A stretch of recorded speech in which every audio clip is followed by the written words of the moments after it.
Mesdames et messieurs, bonsoir. Les économies du monde à l'épreuve de la Covid-19, l'économie ivoirienne au rythme de la Covid-19.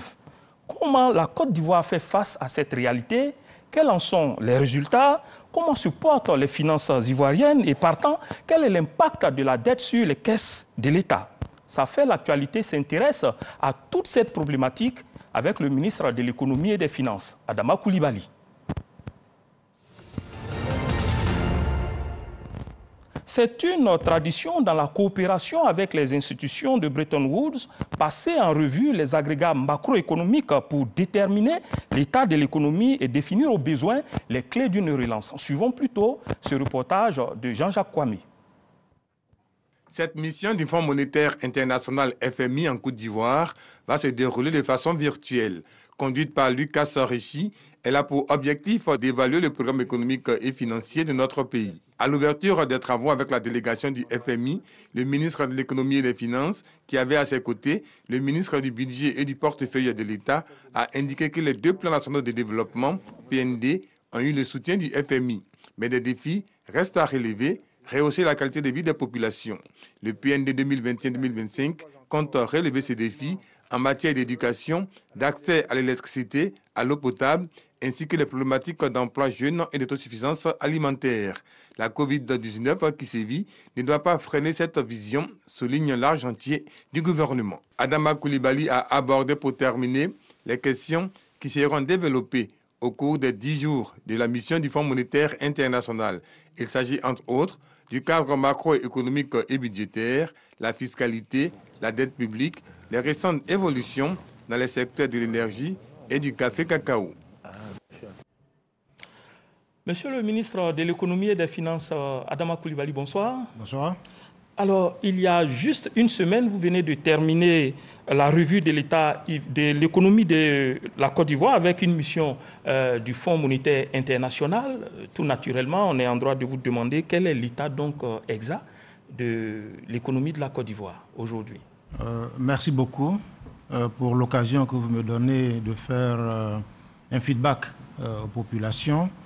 Des conclusions, des principales conclusions de cette mission de revue. Votre première question, c'est de savoir comment se porte l'économie. Je peux vous dire que l'économie se porte assez bien aujourd'hui, puisque le FMI, après avoir échangé avec différents acteurs, a confirmé effectivement que notre économie est robuste et que nous aurons un taux de croissance assez intéressant, puisque comme vous le savez, en 2020 déjà, la Côte d'Ivoire a fait preuve de résilience avec un taux de croissance positif, là où au niveau mondial, il y avait une récession et le taux était de 2% nous avons en 2020. Nous avons 2% en 2020, là où au niveau mondial, il y avait une récession de moins 3,1%. Et sur le continent africain, l'Afrique subsaharienne, c'était moins 1,7%. C'est vrai que vous dites tout cela, mais le Fonds monétaire a relevé quand même un taux élevé d'inflation. Dans son rapport. Oui, un taux élevé d'inflation, mais ce taux élevé d'inflation est lié à un certain nombre de facteurs qui ont été effectivement mentionnés par le FMI lui-même dans son rapport, en indiquant effectivement que le taux d'inflation, c'est une inflation mondiale et c'est lié en fait à la rupture des chaînes d'approvisionnement partout dans le monde. Comme vous le savez, les conteneurs ne sont pas disponibles partout, avec justement les problèmes liés à la Covid. Mais les choses commencent à repartir. Et notre taux d'inflation, comme partout ailleurs, c'est lié en fait aux produits alimentaires. Et ça, c'est une question d'approvisionnement essentiellement. Vous le disiez, en 2020, 2%, là où il y avait une récession qui donnait des taux négatifs. Oui. En 2021, 6,5%, avec une projection, on l'a dit le chef de l'État le 31 décembre dernier, de 7% en 2021. Quelles sont en gros les perspectives de l'économie ivoirienne après ce tour de table avec le Fonds monétaire international? Les perspectives sont bonnes. Les perspectives sont bonnes en ce sens que nous avons un cadrage macroéconomique sur le moyen terme qui a servi en fait à définir les actions qui sont prévues dans le plan national de développement 2021-2025. Et donc, ce cadre macroéconomique montre effectivement que sur cette période de 21-25, on va avoir un taux de croissance moyen de 7,65%. C'est ce qui a été indiqué. Mais je dois tout de suite vous dire que ce taux de croissance, il est à minima, le cadre à minima, parce que ça n'a pas pris en compte un certain nombre de facteurs, notamment la découverte récente de gisements baleine, pétrole, baleine, dont nous parlerons au cours de cette émission. Voilà, ça n'a pas été pris en compte dans le cadrage macroéconomique que nous avons fait. Donc c'est un cadre minimum. Si on intègre, il est sûr qu'on aura des informations pour conforter davantage le cadre macroéconomique. Nous parlions en introduction de ce que la Covid-19 a fortement affecté les économies mondiales. Dites-nous quel est le niveau d'impact pour la Côte d'Ivoire par rapport à cette pandémie. Mais pour la Côte d'Ivoire, vous savez, les projections avant Covid disaient qu'en 2020, on aurait eu 7,2% de taux de croissance. C'est ce qui était prévu. Donc, nous sommes sortis liés au ralentissement dû à la Covid à 2%. J'insiste là-dessus parce que c'est quand même une performance extraordinaire que nous devons mentionner à nos compatriotes. Et donc, nous avons eu ce taux de croissance en 2020, malgré le contexte difficile. On avait prédit un rebond en 2021 et c'est ce qui s'est fait. On est à 6,5% et on va avoir en perspective donc des taux intéressants. Il faut savoir que les secteurs qui ont été véritablement impactés par la Covid, c'est le transport, c'est l'hôtellerie, c'est le tourisme, mais c'est également le commerce. Alors, mais cette situation n'a pas été dramatique parce qu'en réalité, il y a eu également d'autres secteurs qui ont pu quand même prendre le relais. Cette croissance est justifiée également par un certain nombre de secteurs qui ont pu quand même fonctionner, comme le BTP, comme l'industrie agroalimentaire, un certain nombre de secteurs qui Quand le bâtiment va, tout va, peut-on dire? Voilà, tout à fait. Alors, la Côte d'Ivoire a lancé son dernier plan national de développement, le PND, et tout récemment, le deuxième programme social du gouvernement à hauteur de 3 182 milliards de francs CFA. Comment mettre ces projets à l'abri de la pandémie? Nous pouvons nous satisfaire déjà du fait que la pandémie est, je dirais, presque maîtrisée au niveau de la Côte d'Ivoire. Quand vous regardez le taux de létalité, il est très très bas au niveau de la Côte d'Ivoire. Nous sommes parmi les pays africains qui ont le plus administré de doses de vaccins. Et les deux plans dont vous parlez, le plan national de développement et le programme social du gouvernement et le PND, ce sont des initiatives majeures qui vont être mises en œuvre. Je rappelle que le PND, c'est un PND qui a un montant total de 59 000 milliards. 59 milliards de francs CFA, c'est quand même assez consistant. Et il y a 74% de ce montant qui est porté en fait par le secteur privé, ce qui fait 43 000 milliards à peu près, et le reste par l'État, par des investissements publics. Et c'est un plan qui est ambitieux. Il est ambitieux et il est surtout orienté vers la transformation, disons, de nos matières premières, puisque nous ambitionnons... C'est ce que vous appelez la transformation structurelle de l'économie? Tout à fait. La structure de notre économie doit changer. On doit aller vers plus de création en fait, de valeur ajoutée pour donner plus d'emplois aux jeunes au niveau de la Côte d'Ivoire. Et donc, c'est pour cela que nous mettons l'emphase en fait, sur l'industrialisation. Le PS-Gouv vise à consolider le PS-Gouv 1, qui a eu quand même des résultats assez intéressants qui ont été présentés. Donc, il faut consolider cela et accélérer en fait, la mise en œuvre des projets sociaux qui sont dans le PND. Donc, c'est l'objectif également du PS-Gouv 2. Mais tout ça va être à l'abri, je dirais, de la Covid. Quand je dis à l'abri de la Covid, c'est aussi tenir compte en fait de la Covid, en mettant l'emphase également sur tout ce qui est mobilisation de ressources intérieures, en faisant des réformes qui vont en fait conforter nos investisseurs à l'extérieur pour en fait investir au niveau du pays. Alors, 114%, vous l'avez dit, de ce PND consacré donc, au secteur privé. Nous allons en parler. On sait que le monde vit depuis 2 ans au rythme de cette pandémie. Et pour y faire face, la Côte d'Ivoire a instauré des fonds de soutien, des fonds aux grandes entreprises, des fonds aux petites et moyennes entreprises, PME, et un fonds d'appui au secteur informel, ainsi qu'un fonds de solidarité et d'urgence humanitaire. Pouvez-vous nous en faire le point en termes de décaissement à ce jour?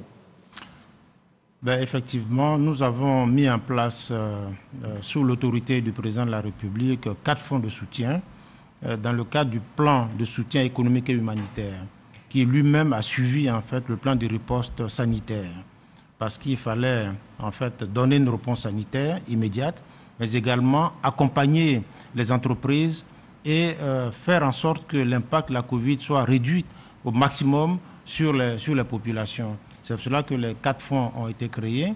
Au niveau des grandes entreprises, vous parlez de résultats, au niveau des grandes entreprises, il faut savoir que sur les années 2020 et 2021, nous avons accompagné au total 137 grandes entreprises pour un montant total décaissé de 32 milliards. Concernant les petites et moyennes entreprises, nous avons accompagné 859 PME pour un montant total de 45 milliards de francs CFA. Ensuite, le troisième fonds que vous avez mentionné, c'est le fonds d'appui au secteur informel, tout à fait. FASI. Alors, ce FASI a permis d'accompagner 137 000 acteurs du secteur informel. Et le montant total décaissé dans ce cadre-là, c'est 34 milliards de francs CFA. Et puis, bien sûr, le quatrième fonds, qui est le fonds de solidarité, qui vise effectivement à faire en sorte que la solidarité se manifeste et que ceux de nos compatriotes qui sont les plus défavorisés puissent avoir quand même un minimum pour pouvoir traverser cette période. Nous avons assisté dans ce cadre-là 331 000 familles. Et donc, ça fait quand même quelque chose d'important pour un montant total de 49 milliards de francs CFA. Je dois dire que sur le fonds de solidarité, nous avons accompagné également 20 800 salariés qui ont été impactés par la Covid, qui ont été, je ne dirais pas licenciés, mais qui ont été mis en chômage technique. Donc, ils ont été assistés dans le cadre donc, du fonds de solidarité pour 49 milliards. Alors, dites-nous, monsieur le ministre, est-ce que ces fonds sont des dons ou des prêts?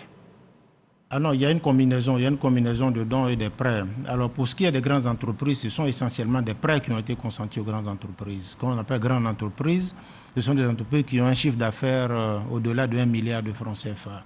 Donc, on considère qu'elles avaient des difficultés temporaires et qu'il fallait donc les accompagner à travers des prêts à des taux qui sont quand même intéressants. C'était 3% de taux d'intérêt et durée de remboursement entre 18 et 36 mois, donc ça fait entre 1 année et demie et 3 ans. Pour ce qui est donc des petites et moyennes entreprises, il y avait 2 guichets. Un guichet avec un taux d'intérêt réduit, 2,5%, et un autre guichet qui accompagnait en fait les micro-entreprises. C'était des prêts qui étaient faits à taux zéro. Donc vous voyez que nous avons segmenté pour pouvoir accompagner, disons, les entreprises qui avaient les besoins nécessaires. Et concernant le secteur informel, les 137 000 acteurs du secteur informel dont j'ai parlé, ce sont essentiellement des subventions qui leur ont été faites. Il n'y avait pas de remboursement à faire, c'est simplement d'accompagner ces acteurs du secteur informel qui avaient des activités qui étaient affectées justement du fait de la Covid. Et puis, bien sûr, pour ce qui est des familles, les 131 000 familles que nous avons assistées, y compris également les subventions qui ont été faites pour le personnel en chômage, c'était essentiellement des dons que nous avons fait. Alors, lors de son adresse au cours de la dernière cérémonie de présentation de vœux, le chef de l'État, Alassane Ouattara, a dit que des fonds étaient encore disponibles. Est-ce que l'accessibilité est facile pour les entreprises? Ah oui, les fonds sont disponibles, surtout pour les petites et moyennes entreprises, parce que finalement, ce sont celles-là qui constituent l'essentiel de notre tissu économique. Et donc, nous avons constaté effectivement qu'en 2021, il y a eu un fléchissement en fait dans les requêtes qui ont été introduites au niveau des fonds. Et pour vous dire, pour être précis, en 2020, il y avait 83 PME qui avaient été donc assistées. Sur l'année 2021, c'est 44. Donc il y a eu un fléchissement. Donc nous avons examiné pourquoi il y a ce fléchissement et cette baisse en fait dans les requêtes qui sont introduites. Nous avons constaté simplement qu'il était un peu difficile pour certaines entreprises de pouvoir satisfaire en fait tous les critères qui avaient été édictés.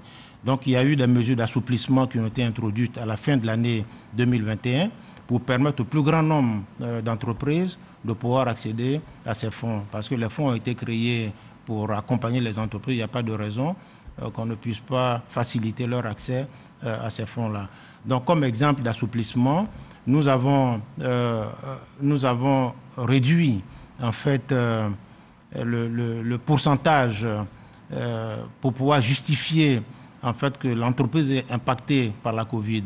Avant, il fallait qu'une entreprise puisse justifier que son chiffre d'affaires a baissé de 25% du fait de la Covid. Maintenant, on dit simplement 10%. Si une entreprise peut justifier que, disons, ses activités sont en baisse seulement à hauteur de 10% du fait de la Covid, elle peut bénéficier en fait des fonds. D'accord, vous avez cité les secteurs qui ont été fortement impactés, le transport, le tourisme, le commerce. Et beaucoup de chefs d'entreprise disent que l'argent a été utilisé pour payer les salaires, maintenir l'outil de production. Que prévoyez-vous aujourd'hui pour la relance ? Est-ce qu'elles doivent s'attendre à un autre appui de l'État pour vraiment redécoller pour celles de ces entreprises qui n'ont pas pu travailler véritablement au cours de cette période? Non, ce que nous avons voulu faire, c'était dans un premier temps d'aider les entreprises à pouvoir soulager leur trésorerie. C'est ce qui a été fait. Vous vous souviendrez qu'en 2020, il y a eu des mesures de moratoire sur la fiscalité. On leur a demandé de payer les impôts avec un peu de décalage pour leur permettre d'avoir la trésorerie pour faire face à leurs besoins. Et là également, nous avons comme objectif de préserver l'outil de production parce qu'il s'agissait de faire en sorte que la reprise et la relance, comme on en parle aujourd'hui, soient facilitées. Parce que si l'outil de production était entamé, si les machines étaient arrêtées, les usines et tout ça, la reprise allait être un peu plus difficile. Donc nous avons traité ces questions. Aujourd'hui, on parle de relance. Le PND est là pour ça. Si on parle aujourd'hui du plan national de développement, c'est parce que la phase de récession qu'on craignait est derrière nous. Et la preuve, c'est que nous avons eu donc en 2020 quand même une croissance. En 2021, nous avons un taux de croissance nationale de 6,5%. Les perspectives sont bonnes. Donc nous demandons aux entreprises, les fonds sont toujours disponibles, elles peuvent venir introduire les requêtes pour bénéficier de cela et s'inscrire dans la dynamique de relance de l'économie. Puisque nous sommes dans un stade maintenant où nous voulons accélérer les choses, avoir un taux de croissance qui soit soutenu dans le temps. D'accord. Lorsque ce plan de riposte était lancé il y a 2 ans, la préoccupation majeure de l'État était de maintenir l'appareil productif, donc l'outil de production, et de sauvegarder les emplois. Aujourd'hui, quel est le bilan que vous pouvez faire sur ces objectifs visés? Je peux dire que les objectifs ont été atteints au regard des résultats que nous avons. Parce qu'il faut savoir qu'en pleine période de Covid, 2020, nous avons créé quand même 94 000 emplois.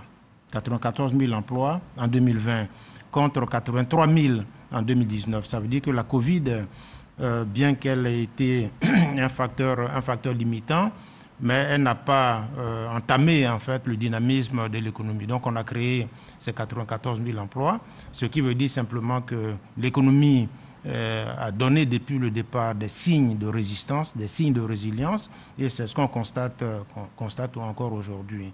Et vous pouvez voir également que tous les secteurs aujourd'hui ont repris après cette première période en 2020 qui était un peu plus compliquée pour tout le monde.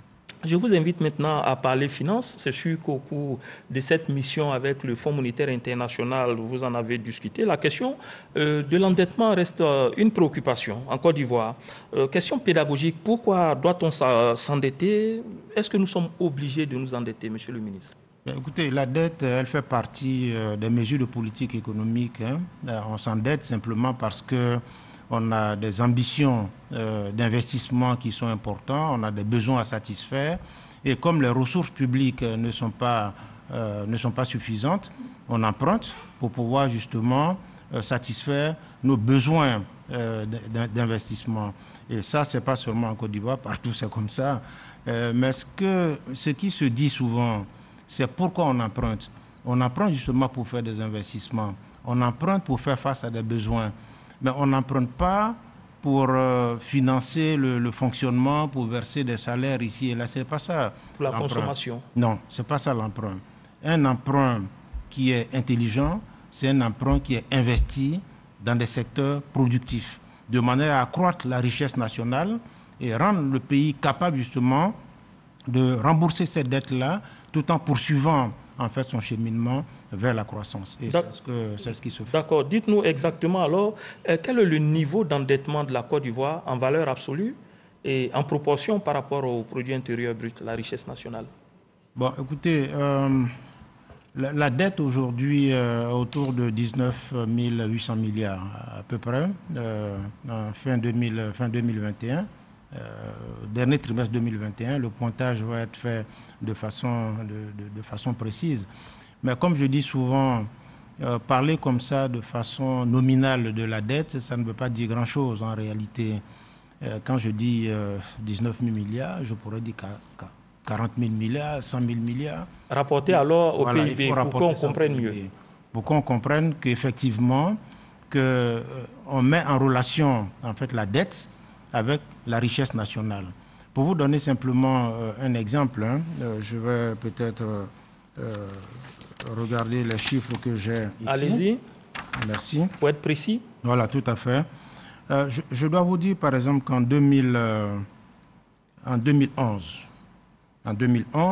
il y a 10 ans. Il y a 10 ans, exactement, l'encours de la dette était de 8 377 milliards. 8 377 milliards et ça représentait 69,2% du PIB qui lui-même était de 12 112 milliards en 2011. Alors aujourd'hui, en 2021, je vous parle donc de 19 800 milliards et quand vous regardez le PIB en 2021, il est de 38 439 milliards. Quand on se projette en 2022, puisque nous sommes déjà en 2022, oui, l'encours de la dette sera de 20 900 milliards par rapport à une richesse nationale de 42 000 milliards. Vous voyez, quand on fait le ratio, on va se retrouver en 2022 là à 50%. 50% du PIB.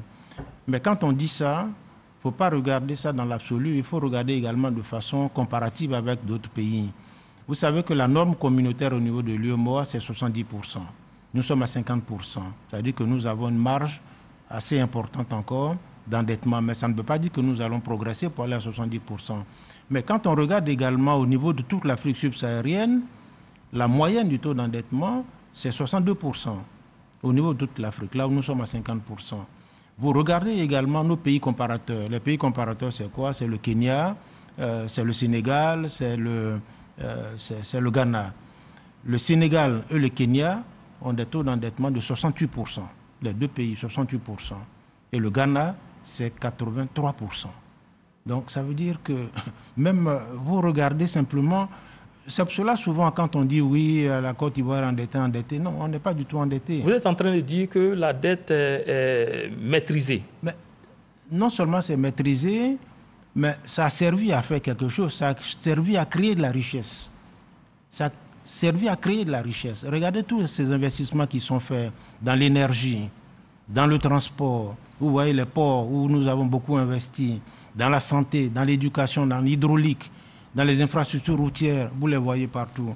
Donc ces investissements-là permettent de créer des richesses qui mettent le pays en position de pouvoir non seulement servir la dette, mais également poursuivre sa marche vers la croissance. Maintenant, est-ce que notre endettement est maîtrisé? Je vous dis oui, puisque nous sommes à 50% de ratio d'endettement.